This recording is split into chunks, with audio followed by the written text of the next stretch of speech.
அன்புக்குரியவர்களே, அஸ்ஸலாமு அலைக்கும். இன்னா லில்லாஹி வ இன்னா இலைஹி ராஜிஊன். நம்மிலே பலருக்கு ஏதாவது ஒரு மரண செய்தி கேட்டால் மட்டும் சொல்லக்கூடிய ரொம்பவும் பயத்தை தரக்கூடிய வார்த்தையாக கலிமாவாக இது இருக்கிறது. அன்பர்களே, மரணத்தை கேட்டால் சொல்ல வேண்டிய வார்த்தை தான். ஆனால் அது மரண நேரத்தில் மட்டுமே சொல்லக்கூடிய வார்த்தையும் அல்ல.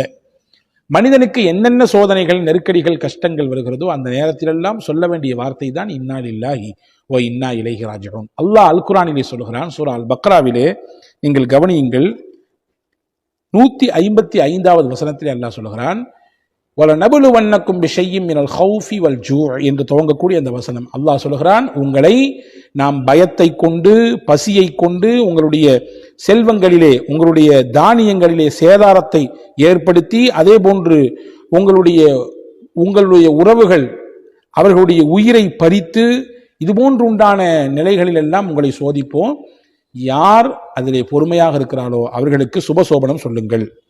அந்த பொறுமையினுடைய வெளிப்பாடு எப்படி இருக்கும்? சோதனை வரும் பொழுது இன்னா லில்லாஹி வ இன்னா இலைஹி ராஜிஊன், நாங்கள் அல்லாஹ்விற்கு உரியவர்கள், அவனிடமே நாங்கள் மீளக்கூடியவர்கள் என்ற பொருள்பட இருக்கக்கூடிய இந்த வார்த்தையை அவங்க சொல்லுவாங்கன்னு நல்லா சொல்றான். அன்பானவர்களே, இது சாதாரண வார்த்தை அல்ல, இடிதாங்கியான வார்த்தை.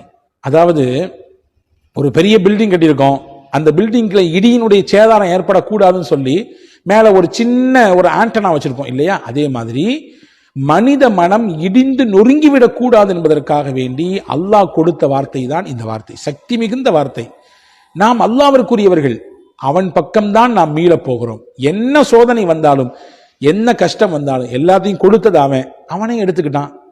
எல்லாத்தையும் கொடுத்தது அவனே எடுத்துக்கிட்டான். Simple, very simple.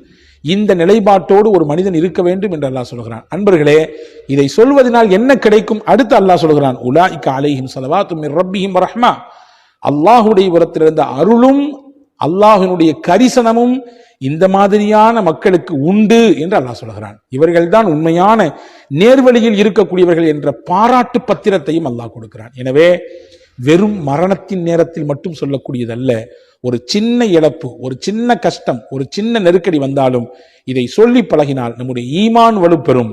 அல்லாஹ்வின் பேரருளை பெறுவதற்கு இது காரணமாக அமையும். யோசிப்போம், இனி வரும் காலங்களின் நெருக்கடிகளில் இதை சொல்லி பழகுவோம், அல்லாஹ்வின் பேரருளை பெறுவோம்.